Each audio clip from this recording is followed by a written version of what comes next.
ಏಕಮುಖ ಬ್ರಹ್ಮ ಇರುವಂತ ದೇವಸ್ಥಾನ ಎಲ್ಲಾದರೂ ನೋಡಿರಾ ನೀವು? ಬಿಸಿಲು ಬೀಳದ ಬಾವಿ ಮತ್ತೆ ಹೆಸರು ಇಲ್ಲದ ಮರ. ವಿರೂಪಾಕ್ಷೇಶ್ವರಗೆ ಇದು ಜಮ್ಮನಾಥ ಗುರು ಅಂತೆ ಮೇಡಮ್. ಗಂಗೆನ ಕರ್ಕೊಂಡ್ ಬಂದಿರೋದು ಬ್ರಹ್ಮ ಅಂತ. ಅವಾಗಿಂದ ಈ ನೀರು ಹಿಂಗೆ ಇರುತ್ತೆ, ಕಲ್ಲಲ್ಲಿ ಒಡೆದು ಮೂಡಿರೋದು ಇದು Brahma. Hi, welcome back to my channel. ನಾನು ನಿಮ್ಮ ಮನೆ ಮಗಳು ಸಾಕ್ಷಿ ರವಿ ಕಿರಣ್. ಎಲ್ಲರೂ ಹೇಗಿದ್ದೀರಾ? ಚೆನ್ನಾಗಿದ್ದೀರಾ ಅಂದ್ಕೊಂಡಿದ್ದೀನಿ. ನಾವು ಕೂಡ ತುಂಬ ಚೆನ್ನಾಗಿದ್ದೀವಿ. ನಾವು ಇವತ್ತು ಬಂದಿರೋಂಥ ಜಾಗ ನಮ್ಮ ಹೊಸಪೇಟೆ ಜಿಲ್ಲೆಯಲ್ಲಿರುವಂಥ ಜಂಬುನಾಥೇಶ್ವರ ದೇವಸ್ಥಾನಕ್ಕೆ ಬಂದಿದ್ದೀವಿ.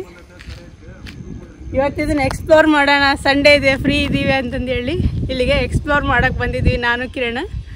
ಬರ್ರಿ ದೇವಸ್ಥಾನಕ್ಕೆ ಹೋಗೋಣ ಅಂತ.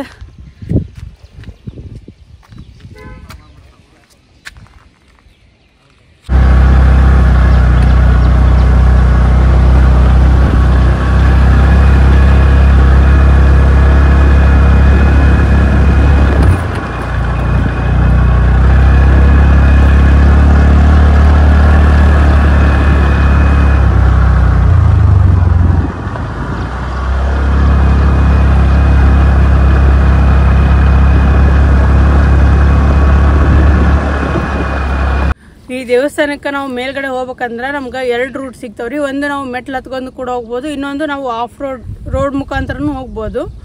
ವೆಹಿಕಲ್ ತೊಗೊಂಡು ಕಾರು ಬೈಕು ಕೂಡ ಈಸಿಯಾಗಿ ಮೇಲ್ಗಡೆ ಹೋಗ್ತಾವೆ. ನೋಡ್ತಿರ್ಬೋದು ನೀವು, ಆಫ್ ರೋಡ್ ಮಾಡೋರಿಗೆ ಚೆನ್ನಾಗಿದೆ ಇದು ರೋಡು. ಇಲ್ಲಿ ನೋಡ್ತಾ ಇರ್ಬೋದು ನಾನು ಹಿಂದ್ಗಡೆ ವಿಜಯನಗರ ಜಿಲ್ಲೆ, ನಮ್ಮ ಹೆಮ್ಮೆಯ ವಿಜಯನಗರ ಜಿಲ್ಲೆ ಕಾಣಿಸ್ತಾ ಇದೆಯಲ್ಲ ನಿಮಗೆ. ಇಲ್ಲಿಂದ ನಿಮ್ಗೆ ಬೆಂಗಳೂರಿಂದ ಬರೋರಿಗೆ ಬಸ್ ವ್ಯವಸ್ಥೆ, ಟ್ರೈನ್ ವ್ಯವಸ್ಥೆ ಎಲ್ಲ ತುಂಬ ಚೆನ್ನಾಗಿದೆ. ಹೊಸಪೇಟೆಗೆ ಬಂದು ನೀವು ಅಲ್ಲಿಂದ ವೆಹಿಕಲ್ ರೆಂಟಲ್ ತೊಗೊಂಡು ಕೂಡ ಬರ್ಬೋದು. ಇಲ್ಲಿಂದ ಜಸ್ಟ್ ನಿಮ್ಗೆ ಹೊಸಪೇಟೆಯಿಂದ ನಿಮ್ಗೆ ಇದು ಜಸ್ಟ್ 1 ಕಿಲೋಮೀಟ್ರ್ ಅಷ್ಟೇ ಆಗೋದು. ಬರ್ರಿ ನೀವು ಒಂದ್ಸಲ ಬಂದು ನೋಡ್ರಿ.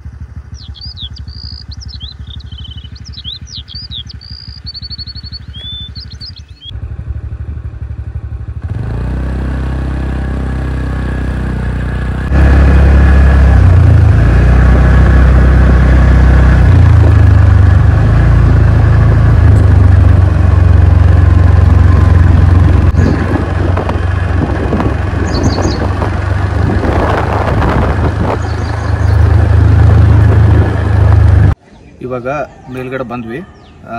ನಾನು ಹಿಂದ್ಗಡೆ ನೋಡ್ತಿದ್ರಲ್ಲ, ಇದೇ ಜಂಬುನಾಥೇಶ್ವರ ಟೆಂಪಲ್ಲು.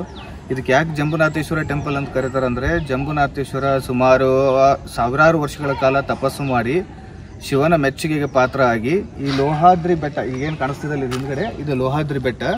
ಈ ಬೆಟ್ಟದ ತಪ್ಪಲಿನ ಮಧ್ಯದಲ್ಲಿ ಶಿವ ಸ್ವಯಂ ತಾನೇ ಬಂದು ನೆಲೆಸಿದಾನಂತಂದೇಳಿ ಪ್ರತೀತಿ. ಇವಾಗಿದು ದಕ್ಷಿಣ ದ್ವಾರ ಅಂತಲೂ ಕೂಡ ಇದು ಖ್ಯಾತಿಯನ್ನು ಹೊಂದಿದೆ. ಒಳಗಡೆ ಹೋಗೋಣ. ಒಳಗಡೆ ಹೋಗಿ ಅದ್ಭುತವಾದ ಶಿಲ್ಪಕಲೆಗಳಿದಾವೆ. ಆ ಕಲೆಗಳ ಮಾಡೋಕ್ಕಂತ ತೊಗೊಂಬರ್ತಕ್ಕಂಥ ಕಲ್ಲುಗಳೇನಿದ್ದಾವೆ, ಆ ಕಲ್ಲುಗಳನ್ನು ಹಂಪಿಯಿಂದ ತರಿಸಿ ಇಲ್ಲಿ ಕೆತ್ತನೆ ಮಾಡಿದ್ದಾರೆ. ಇದು ಆ್ಯಕ್ಚುಲಿ ಹಂಪಿಗಿನ ಪೂರ್ವದ್ದು, ಇದು ಅದಕ್ಕಿಂತ ಮುಂಚೆನೇ ಮಾಡಿರ್ತಕ್ಕಂಥ ದೇವಸ್ಥಾನ ಇದು, ಆಮೇಲೆ ಹಂಪಿ ಆಗಿರೋದು. ಸೊ ಹಿಂಗೆ ಒಳಗಡೆ ಹೋಗೋಣ, ಹೋಗಿ ನೋಡೋಣ ಯಾವ ರೀತಿ ಶಿಲ್ಪಕಲೆಯನ್ನು ಕೆತ್ತಿದ್ದಾರೆ. ಬಾವಿ ಇದೆ, ಆಮೇಲೆ ಬ್ರಹ್ಮನ ಏಕಶಿಲಾ ಮೂರ್ತಿ ಇದೆ. ನೋಡೋಣ ಬನ್ನಿ.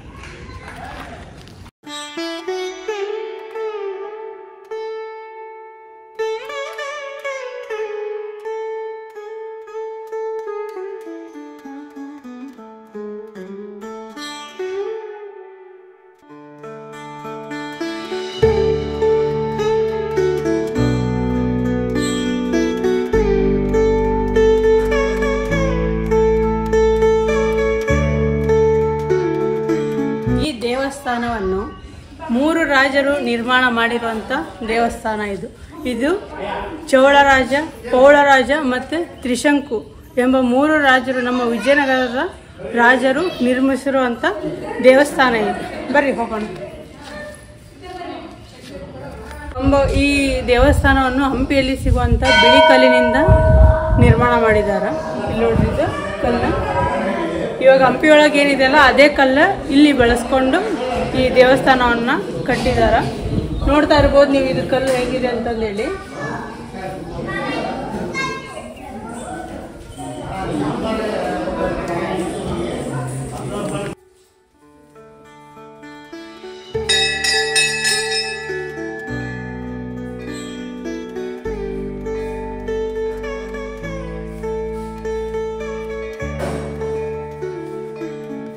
ಎಲ್ಲ ದೇವಸ್ಥಾನದಾಗೂ ನೀವು ನೋಡ್ತಿರ್ಬೋದು, ಲಿಂಗು ಮುಂದೆ ಯಾವಾಗಲೂ ಒಂದು ನಂದಿ ಇರುತ್ತೆ. ಬಟ್ ಇಲ್ಲಿ ಇನ್ನೊಂದು ವಿಶೇಷತೆ ಏನಂದ್ರೆ ಇಲ್ಲಿ 3 ನಂದಿನ ಪ್ರತಿಷ್ಠಾಪನೆ ಮಾಡಿದ್ದಾರೆ. ನೋಡ್ತಾ ಇರ್ಬೋದು ನೀವು.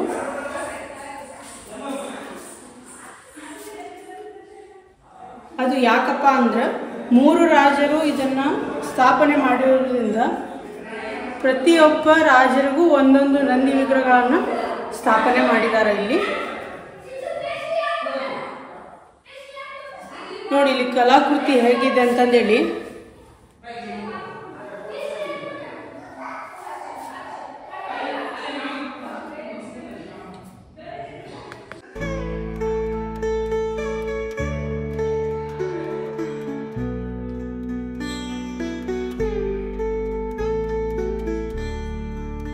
ಇಲ್ಲಿ ಬ್ರಹ್ಮದೇವ ಮತ್ತೆ ಶಿವನಿಗೆ ಪೂಜೆಯನ್ನ ಸಲ್ಲಿಸ್ತಾರೆ ಈ ದೇವಸ್ಥಾನದೊಳಗಡೆ.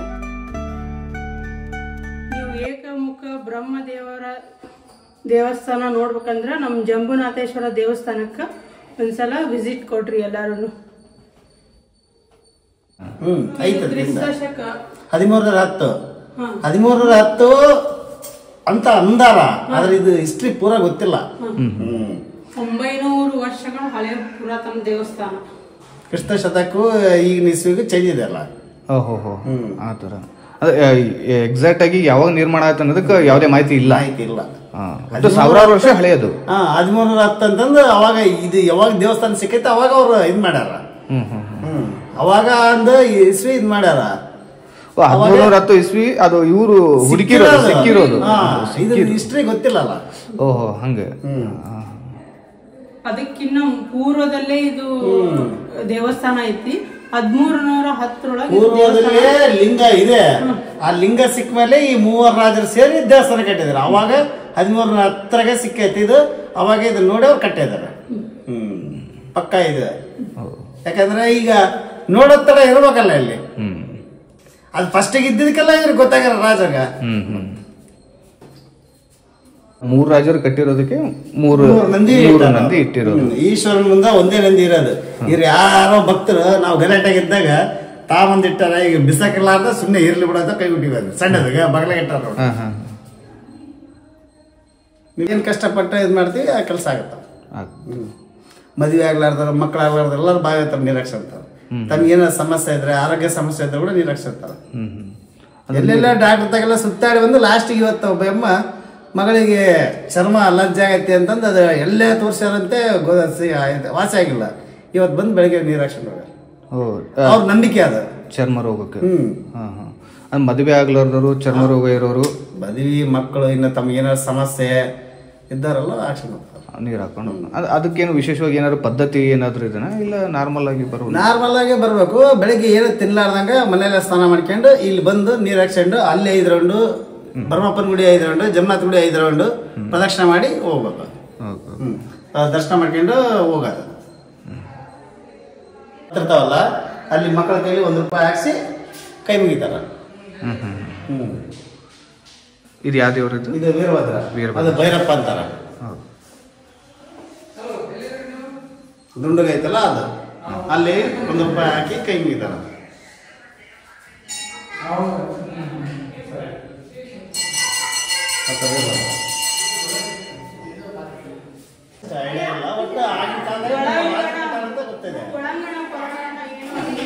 ಅದು ದೇವಸ್ಥಾನದಿಂದ ಇಲ್ಲಿವರೆಗೆ ಒಬ್ರು ಕಟ್ಟಾರಂತ ಅಂದ್ರೆ ಇದಿಷ್ಟು ಒಬ್ರು ಕಟ್ಟಾರಂತೆ. ಆಮೇಲೆ ಇದು ಹೊರಗಿಂದೆಲ್ಲ ಒಬ್ಬರು ನೋಡ್ಕೊಂಡಾರ. ಈ ತರ ಕಲ್ತು ಕಟ್ಟಾರ. ಕಾಲ ದಾಟಿ ಮಾರುತಿ ಕಾಲನಿ ಆಪೋಸಿಟ್ ಒಂದು ಕಲ್ಲಿನ ಮಂಟಪ ಇದೆ. ಅಲ್ಲಿದೆ ಬಾವಿ. ಅಲ್ಲಿಂದ ಅಲ್ಲಿ ಬಾಣತಿದ್ದು ಸತ್ತಿದ್ದು ಆ ಬಾವಿಯಾಗ. ಆಗ್ಲಿಂದ ಆಕಿ ಶಾಪ ಅಂತ ಅದು. ಅಲ್ಲಿಂದ ಬಾಣತಿ ಕಲರ್ ಬರ್ತಾರ. ಈ ಕಡೆಗೆ ಬಂದ್ರೆ ಆ ಕಲರ್, ದಾಟಿದ ಮತ್ತೆ ನಾರ್ಮಲ್ ನಮ್ ಕಲರ್. ಆ ಮೆಟ್ಲು ಹತ್ಬೇಕಾದ್ರೆ ಹಳದಿ ಬಣ್ಣಾಗ ಹತ್ತದಲ್ಲ, ನೀವು ಅಲ್ಲಿಂದ ಅಬ್ಸರ್ವ್ ಮಾಡ್ರಿ. ಅಲ್ಲಿಂದ ಚೇಂಜ್ ಆಗುತ್ತೆ ಕಲರ್ ಅದು. ಆ ಬಾವಿ ಹತ್ರ ಹೋದ್ರೆ, ಬಾವಿ ಹತ್ರ ಈ ಕಡೆ ದಾಟಿದ್ರೆ ಅಲ್ಲಿ ನಮ್ಮ ಬರೋ ಭಕ್ತರು ಅಲ್ಲಿ ನೀರು, ಬಾವಿ ನೀರಿತ್ತು, ನೀರು ಕುಡಿದು ಅಲ್ಲಿ ಕುತ್ಕೊಂಡು ರೆಸ್ಟ್ ತಗೊಂಡು ಮುಂದೆ ಬರ್ಲಿ ಅಂತ ಹೇಳಿ ಆಗಿನ ಕಾಲಕ್ಕೆ ಮಾಡಿದ್ರಂತೆ. ಹಂಗಾಗಿ ಅಲ್ಲಿ ಅಂತ ಅದು ಅದೇ ಪದ್ಧತಿ ಇರೋದು. ನೀರು ಇದ್ದಾಗಿದ್ದಾಗ ಹಳ್ಳದ ಪಕ್ಕದಾಗ ಇರೋದು ನೀರಿನಾಗಿ ಬಿತ್ತ ಹಂಗಾಗಿ ಅದು ಮುಚ್ಚಿ ಇದು ಮಾಡಿ ಇವಾಗ ಇಲ್ಲ ಬಾವಿ ಇಲ್ಲ ಈಗ ಮಂಟಪ ಒಂದೇ ಇದೆ ಮಂಟಪ ಒಂದೇ. ಮಂಟಪ ಒಂದೇ. ಮತ್ತೆ ಇಲ್ಲಿ ಬಾವಿ ವಿಶೇಷತೆ ಏನು ಸ್ವಲ್ಪ ಹೇಳ್ಕೊಡ್ತೀರಾ ನಮಗೆ? ಬಾವಿ ವಿಶೇಷತೆ ಅಂದರೆ ಮದುವೆ ಆಗ್ಲಾರ್ದರು ಮಕ್ಕಳಾಗ್ಲಾರ್ದರು ಇನ್ನು ತಮ್ಮ ಆರೋಗ್ಯ ಸಮಸ್ಯೆ ಏನಾರು ಇರಲಿ ಅದನ್ನು ಬಂದು ಇಲ್ಲಿ ನೀರು ಹಾಕ್ಸ್ಕೊಂಡು 5 ವಾರ ಇಲ್ಲಿದ್ರೆ 5 ಅಮಾಸಿ ನೀರು ಹಾಕ್ಸ್ಕೊಂತಾರೆ. ನೀರು ಹಾಕ್ಸ್ಕೊಂಡು ಅಲ್ಲಿ ಬರ್ಮಪ್ಪಗೆ 5 ರೌಂಡು ಇಲ್ಲೇ 5 ರೌಂಡ್ ಪ್ರದಕ್ಷಿಣೆ ಮಾಡ್ತಾರೆ. ಮಾಡಿ ಆಮೇಲೆ ಒಂದು ನೈಟ್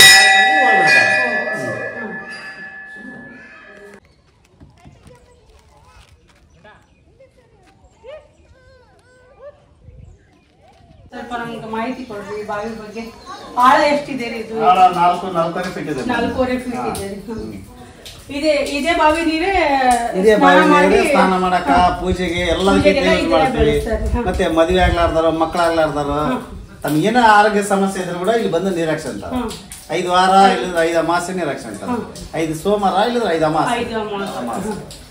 ಲಾಸ್ಟ್ ಅಮಾಸೆ ಆಗ್ಲಿ ಲಾಸ್ಟ್ ಸೋಮವಾರ ಆಗ್ಲಿ ಒಂದು ನೈಟ್ ಇಲ್ಲಿ ನೈಟ್ ಆಲ್ಟ್ ಆಗ್ಬೇಕು. ಆಲ್ಟ್ ಆಗಿ ವಸ್ತಿ ಆಗ್ಬೇಕು. ಅವರು ಮತ್ತೆ ಬೆಳಗ್ಗೆ ಎದ್ದು ನೀರ್ ಹಾಕ್ಸ್ಕೊಂಡು ಮತ್ತೆ ಮತ್ತೆ ಸ್ನಾನ ಮಾಡ್ಕೊಂಡು ಹೋಗ್ಬೇಕು. ದೇವ್ರ ದರ್ಶನ ಮಾಡ್ಕೊಂಡು ಹೋಗ್ಬಿಡ. ಇದು ವರ್ಷಕ್ಕೊಮ್ಮೆ ಬಾವಿ ತೊಳಿತೀವಿ ನಾವು. ಬಿಸಿಲು ಇಲ್ಲದ ಮರ ಬಿಸಿಲು ಇಲ್ಲದ ಬಾವಿ ಹೆಸರು ಇಲ್ಲದ ಮರ ಬಿದ್ಮೇಲೆ ಆಗಿನ ಕಾಲಕ್ಕೆ ಗೋಪುರ ಕಟ್ಟಾರ. ಇದ್ರಾಗ ಒಂದು ಕಿರಣ ಕೂಡ ಬೀಳಲ್ಲ ಬಿಸಿಲು. ಇದು ವರ್ಷ ಪೂರ್ತಿ ನೀರ್ ಇರ್ತದೆ. ನೀರ್ ಹಿಂಗೆ ಇರುತ್ತೆ ಯಾವಾಗ ಹಿಂಗೆ ಇರುತ್ತೆ ನೀರು. 4.5 ಫೀಟ್ ನೀರು. 4.5 ಫೀಟ್ ಇರ್ತದೆ. ಮೋಟರ್ ಹಾಕಿ ಹೊರಗಿನ ಟ್ಯಾಂಕಿಗೆಲ್ಲ ಬಿಡ್ತೀವಿ. ಮತ್ತೆ ಒಂದು ಅರ್ಧ ತಾಸು ಬಿಟ್ರೆ ಮತ್ತೆ ಅಷ್ಟು ನೀರು ಸ್ಟಾಕ್ ಆಗ್ಬಿಡುತ್ತೆ. ಒಟ್ಟು ನೀವು ಅದು ಇಲ್ಲಿಂದ ನೀರ್ ಎಷ್ಟೇ ಬಳಸ್ಕೊಂಡು ಕೂಡ ಬಳಸ್ಲಿ ಅಷ್ಟೇ ಹಿಂದೆನೆ ನೀರ್ ತುಂಬಿಕೊಂತಾನೆ ಇರ್ತೀವಿ. ಅರ್ಧ ತಾಸು ಬಿಟ್ರೆ ಸಾಕು ನಮಗೆ ನೀರಾಗ್ಬಿಡುತ್ತೆ. ಜಾತ್ರೆಗೆ 8 ದಿನಕ್ಕೆ ನಾವು ಪೂಜೆ ಮಾಡ್ತೇವೆ. ಬಾವಿ ತೊಳಿತೀವಿ. ಬಾವಿ ತೊಳೆದಾಗ ಎಲ್ಲ ರೆಡಿ ಮಾಡಿ ಎಲ್ಲ ಒಳಗಿಳಿತೀವಿ. ಇಳಿದೆಲ್ಲ ನೀರೆಲ್ಲ ತೆಗೆದ ಮೇಲೆ ಎಲ್ಲ ಕ್ಲೀನ್ ಮಾಡಿಬಿಡ್ತೀವಿ ಬಾವಿ. ಮತ್ತೆ ದೇವ್ರನ್ನ ಇಲ್ಲಿ ತಗೊಂಬರೋದ್ರಾಗ ಮತ್ತೆ ನಮ್ಗೆ ನೀರು ಸ್ಟಾಕ್ ಆಗ್ಬಿಡುತ್ತೆ. ಹೊಸ ನೀರು ತಗೊಂಡು ಮತ್ತೆ ದೇವ್ರ ಪೂಜೆ ಮಾಡ್ತೀವಿ. ದೇವ್ರ ಪೂಜೆನು ಇಲ್ಲಿ ಇದು ಬಾವಿ ತೊಳೆದಾದ್ಮೇಲೆ ಹೊಸ ನೀರು ತಗೊಂಡು ಮತ್ತೆ ಪೂಜೆ ಸ್ಟಾರ್ಟ್ ಮಾಡ್ತೀರಿ ನೀವು. ಮತ್ತೆ ಜಾತ್ರೆ ಒಳಗೆ ಜಾತ್ರೆ ಆಗಿ ಬಾವಿ ತೊಳೆ ದಿನ ಜಾತ್ರೆ ಆದ್ಮೇಲೆ ಬಾವಿ ತೊಳೆ. ಜಾತ್ರೆ ಆಗಿ 8 ದಿನಕ್ಕೆ ಬಾವಿ ತೊಳಿತೀವಿ. ಇವತ್ತು ಆಯ್ತಾರ ರವಿವಾರ ಜಾತ್ರೆ ಆಯ್ತಪ್ಪ ಅಂದ್ರೆ ತಿರುಗಿ ನೆಕ್ಸ್ಟ್ ರವಿವಾರ ನೈಟ್ ತೊಳಿತೀವಿ. ನೈಟ್ ತೊಳೆದ್ರೆ ಬೆಳಕರ್ದ ನಮ್ಗೆ 9 ದಿನ ಲೆಕ್ಕ ಬರುತ್ತೆ. ಜಾತ್ರೆ ಮಹಾವೀರ ಜಯಂತಿ ದಿನ ಜಾತ್ರೆ ಇರುತ್ತೆ. ಇದು ಹಂಪಿ ಹುಣ್ಣಿಮೆಗೆ 2 ದಿನ ಮುಂಚೆ ಮಹಾವೀರ ಜಯಂತಿ ಇರುತ್ತೆ. ಅವತ್ತಿನ ದಿನ ಜಾತ್ರೆ ಇರುತ್ತೆ. ಅಂದ್ರೆ ಹಂಪಿ ಜಾತ್ರೆ ಇದು ಎರಡೂನು ಹಂಪಿ ವಿರೂಪಾಕ್ಷೇಶ್ವರ್ಗೆ ಐತೆ ಜಮ್ಮನಾಥ ಗುರು ಅಂತೆ. ಅಲ್ಲಿ ಜಾತ್ರೆ ಇಲ್ಲಿ ಜಾತ್ರೆಗೆ ಏನಾದ್ರೂ ಏನು ಇದಿಲ್ಲ. ಬ್ರಹ್ಮ ಇರುವಂತ ಇದು ಗರ್ಭಗುಡಿ ನೋಡ್ತಾ ಇರ್ರಿ ನೀವು.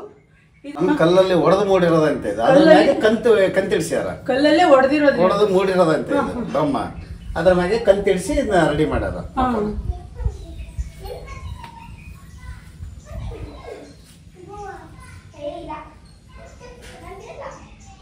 ಅಂತವಿದ್ರೆ ಇಲ್ಲೇ ಇದ್ದು ವಾಸಿ ಮಾಡ್ಕೊಂಡು ಹೋಗ್ತಿದ್ರಂತೆ. ಈಗ ಏನ ಎಲ್ಲ ಲೇಟೆಸ್ಟ್ ಆಗಿ ಡಾಕ್ಟರ್ಗಳು ಬಂದ್ಬಿಟ್ಟಾರ. ಎಲ್ಲ ಊರಾಗ ರೆಡಿ ಆಗ್ತಾರ. ಈಗ ಯಾರು ಇದನ್ನ ಲೆಕ್ಕ ಕೇಳಿಲ್ಲ. ಆದ್ರೂ ತಿಳಿದಂತಾರ ಇಲ್ಲಿ ಬಂದು ನೀರ್ ತಗೊಂಡು ಹೋಗ್ತಾರ.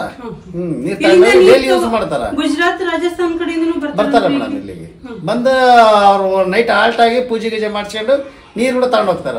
ಒಂದ್ ಕೊಡ ಇಲ್ಲ ಒಂದ್ ಕ್ಯಾನ್ ತಗೊಂಡ್ ಹೋಗ್ತಾರ. ದಿನ ಒಂದು ಸ್ಪೂನ್ ಅಷ್ಟು ದಿನ ತಗೊಂಡಿರ್ತಾರ. ದಿನ ಕುಡಿತಾರೆ. ಅದರಿಂದ ಎಲ್ಲ ರೋಗ ವಾಸಿ ಆಗುತ್ತೆ ಅಂತ ನಂಬಿಕೆ. ಯಾಕಂದ್ರೆ ಕಂಟಿನ್ಯೂ ಯೂಸ್ ಮಾಡಿದ್ರೆ ಏನಾರ ಎಫೆಕ್ಟ್. ಕಂಟಿನ್ಯೂ ಯೂಸ್ ಆಗಲ್ಲ. ಅದು ದಿನಕ್ಕೆ ಒಂದ್ ಸ್ವಲ್ಪ ಅಂದ್ರೆ ಎಷ್ಟಾಗತ್ತೆ. ಅದಕ್ಕೆ ಆಗಿನ ಕಾಲದಲ್ಲಿ ಇಲ್ಲೇ ಇದ್ದು ವಾಸಿ ತಗೊಂಡಿದ್ದು ರೆಡಿ ಆಗಿ ಹೋಗ್ತಿದ್ರು.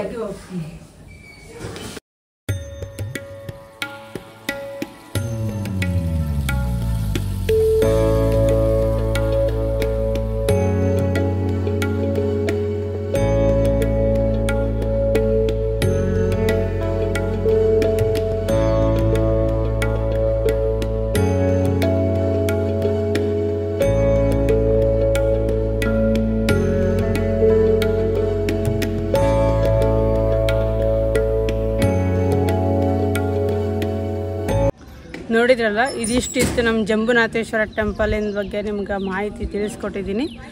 ನೀವು ಕೂಡ ಬನ್ನಿ. ಚರ್ಮ ರೋಗ ಮತ್ತು ಸಂತಾನ ಆಗದೇ ಇರೋರಂಥರು, ಮದುವೆ ಆಗದೇ ಇರೋರಂಥರು ಬಂದು ನೀವು ಒಂದು ಸಲ ಇಲ್ಲಿ ದರ್ಶನ ಮಾಡಿಕೊಂಡು 5 ವಾರ 9 ವಾರ ಅಂತಂದೇಳಿ ಈ ಥರ ನೀರು ಹಾಕ್ಸ್ಕೊಂಡು ಹೋಗ್ತಾರೆ. ನಿಮಗೂ ಆ ಥರ ಏನಾದರೂ ಪ್ರಾಬ್ಲಮ್ಸ್ ಇದ್ದರೆ ಬರ್ರಿ, ಇಲ್ಲಿ ಬಂದು ಒಂದು ಸಲ ದರ್ಶನ ಮಾಡ್ಕೊಂಡು ಹೋಗ್ರಿ. ನೀವು ಇದೇ ಥರ ನನ್ನ ವೀಡಿಯೋಸ್ನ ಇಷ್ಟ ಆದರೆ ಲೈಕ್ ಮಾಡಿರಿ, ಸಬ್ಸ್ಕ್ರೈಬ್ ಮಾಡಿರಿ. ಹಿಂಗೆ ನಂಗೆ ಯಾವಾಗಲೂ ಪ್ರೋತ್ಸಾಹ ಕೊಡ್ತಾಯಿರಿ.